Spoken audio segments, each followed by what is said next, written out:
Patterns and Strategies, Part 2.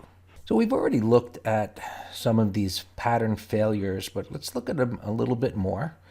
Good to keep going over these examples. This is another term for these failures of failed expectations.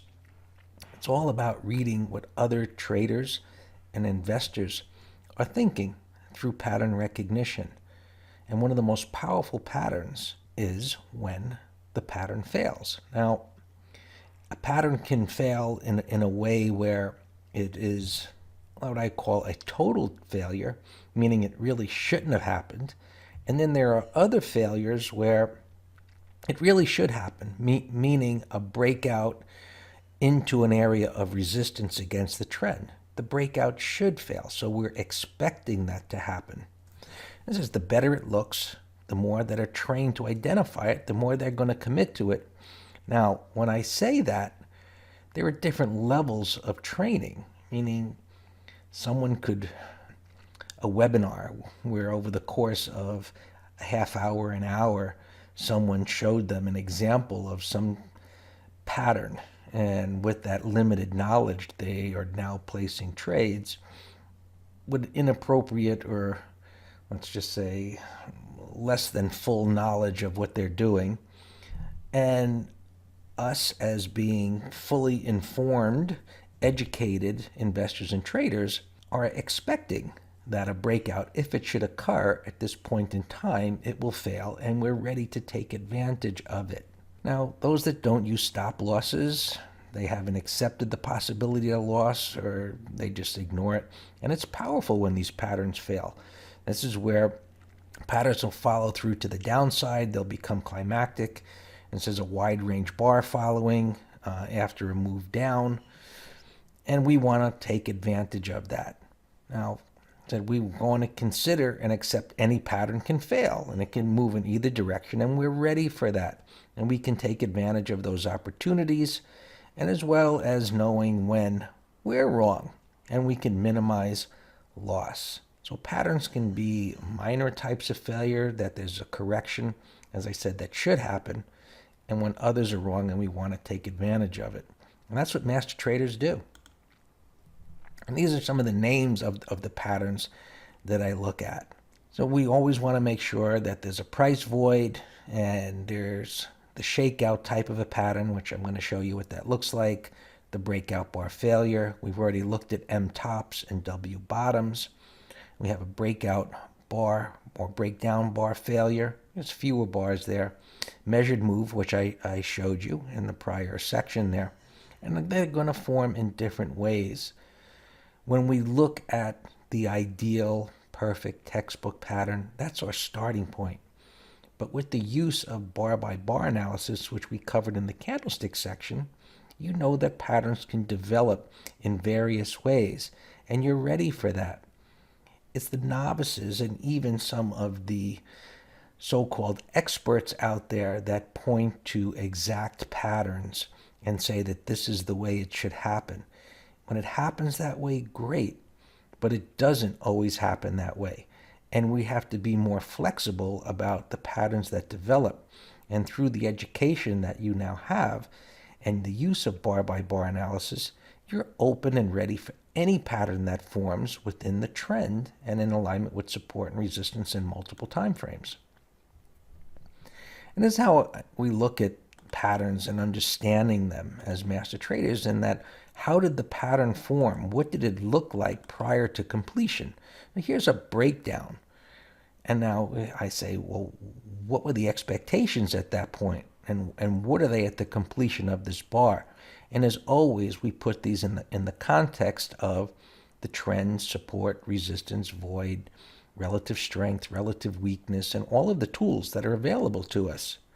Wide range bar moving above a highs that turn into a topping tail bar.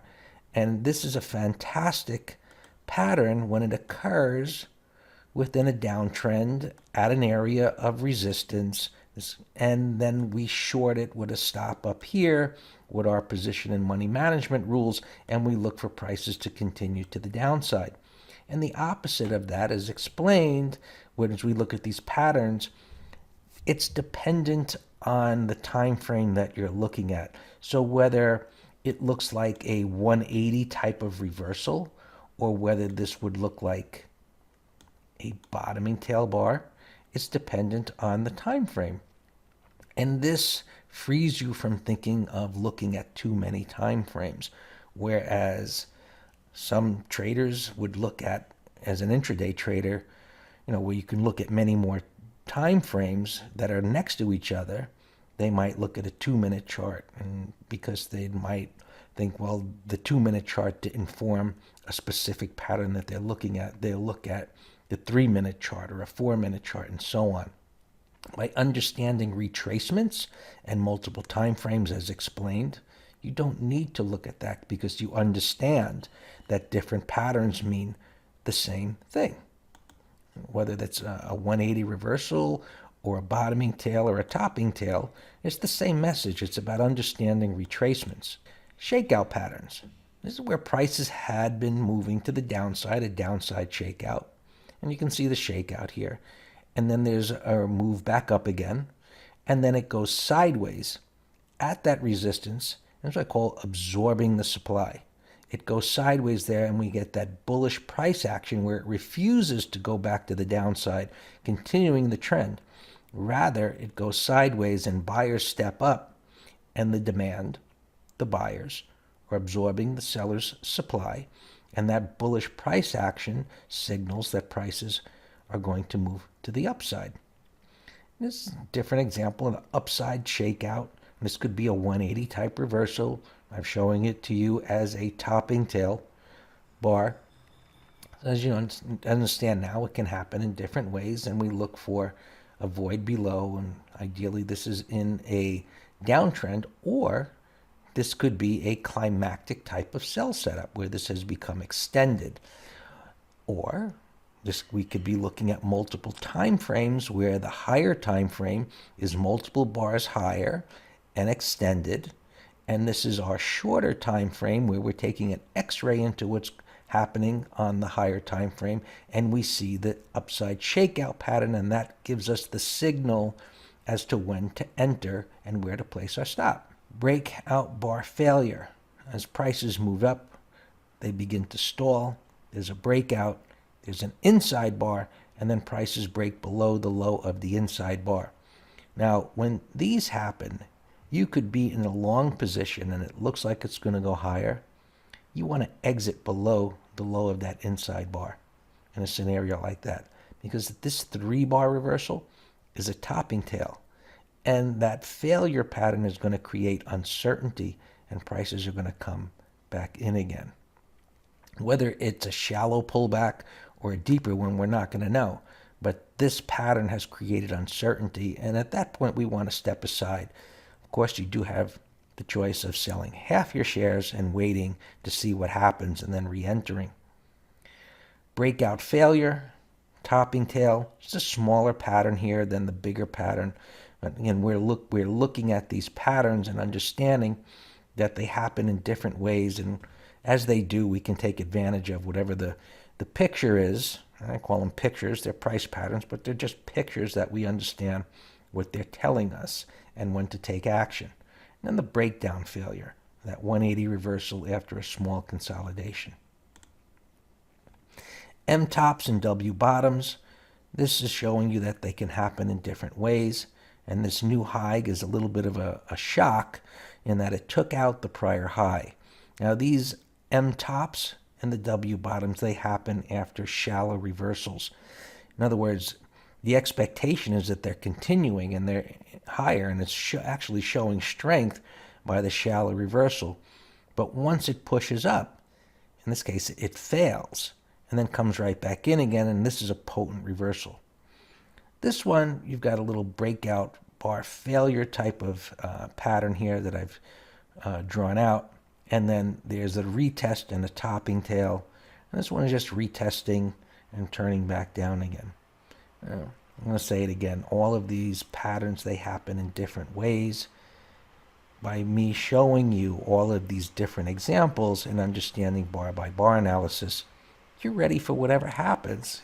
It doesn't have to happen exactly one way. That is a trap in a sense that stops traders and investors from taking advantage of what's happening, because they have been trained by someone that says, "Oh, this is the perfect pattern," kind of the holy grail type of situation where this is the pattern that is going to always work. It doesn't always work that way. What works is understanding that different variations mean the same thing, whether it's the one here on the left or the middle one or the right one. Yes, certain ones have more shock value to them, but it's where these occur and how they form meaning. Is it climactic, or is it happening in the context of a downtrend and at resistance? And W bottoms are just the opposite. Money bars or continuation bars. This is a pattern that through searching kind of discovered, or it was a discovery for me, because many years ago, obviously I didn't see it, and I looked for what was basically the trend type of pullback pattern. And that worked fabulously well back in the early and mid 90s, and even maybe a little into the later 90s. And as the internet evolved and information moved faster, and then the evolution of program trading, that type of pattern didn't happen as often because information moved so much faster and you didn't get as many pullbacks. So at that point, I was like, well, how do I get on board this moving train? And that was to see a correction, a minor correction, like I'm pointing out here. However, getting on board these minor corrections are going to have the greatest odds of following through without them becoming a type of shakeout after they occur at the beginning of a move. So the way I have put this together was there was a consolidation, pointing out no follow through to the downside here in reversal, and a wide range bar igniting the move higher. And then the initial move and a minor correction, and then a bottoming tail. So this bottoming tail bar, you'll notice, took out the prior bar's low and just under that bar's low. And that's exactly what we're looking for, this minor type of correction. Remember, this was a red bar prior to becoming a bottoming tail bar, and it takes out those lows. So the very short-term scalping traders get stopped out. They're scared it's going to go down at that point. Maybe they got in late and they've chased it, and they're keeping their losses small. Actually, they're doing what they're supposed to do. A very micro scalper, in that soon as it gives them any reason to exit, they do. And the best ones will re-enter after it comes right back up again and starts moving higher. So that little type of a correction is our signal to get on board. And these money bars, I call them such because they have such a high probability of following through, but only from the beginning of a move. Now, this could move higher, and it could be a measured move higher and form the same type of pattern, and it might work out, but it doesn't have the same high probability odds of continuing as it does the first time. So I shy away from the second or even the third ones and look for larger corrections. There's a 1, 2, 3, 4 type of pattern where you're getting a little bit more of a correction and then the continuation. The void concept, I just wanted to go over that again. Sharp move down, and here was the initial move, and then it created this pivot or swing high here, and that certainly could have continued lower, but a lot of times they retest that because it's short-term extended, and this is a great entry after an initial move down here. So then we call this creating resistance within the void. Wide range bar down. So we've got the initial part of the void, and then the sideways movement over time creates a larger part of the void. We've got this move to the downside, and then sideways through time creates this void up above. Now, you've got this resistance. And one of the ways of interpreting resistance and looking to the left is to think, well, how far away is it? So this movement over time, we're looking at an intraday chart. So this is a relatively large movement over time relative to the time frame that we're looking at. If we were looking at a daily chart, this might span over the course of a couple of months versus a few hours. Now, as prices move to the downside, we know that buyers up here, especially they're going to be exiting here, of course. Those that are holding on are going to be shaken out here. Maybe it would have continued lower, but then it comes back up again and they get an opportunity to sell into that initial move up. And then as prices come down, and then this is the bullish type of price action, this flag type of pattern or consolidation at this resistance area here, and prices refuse to go down. Notice the bottoming tail bar right there. That was a red bar engulfing the green bar, and it came right back up again. Bar by bar is communicating to us that buyers are stepping up on the dip, and we put that all together with what I've explained, and that tells us that this is an opportunity to go long based on this overall pattern and the void. And as always, you will consider multiple time frames. Is it in an area of support? Is this happening in an area of support? Is a higher time frame in an uptrend? So we're always putting together multiple concepts to put the odds in our favor. Let's move on to the third part, and then we will get on to some live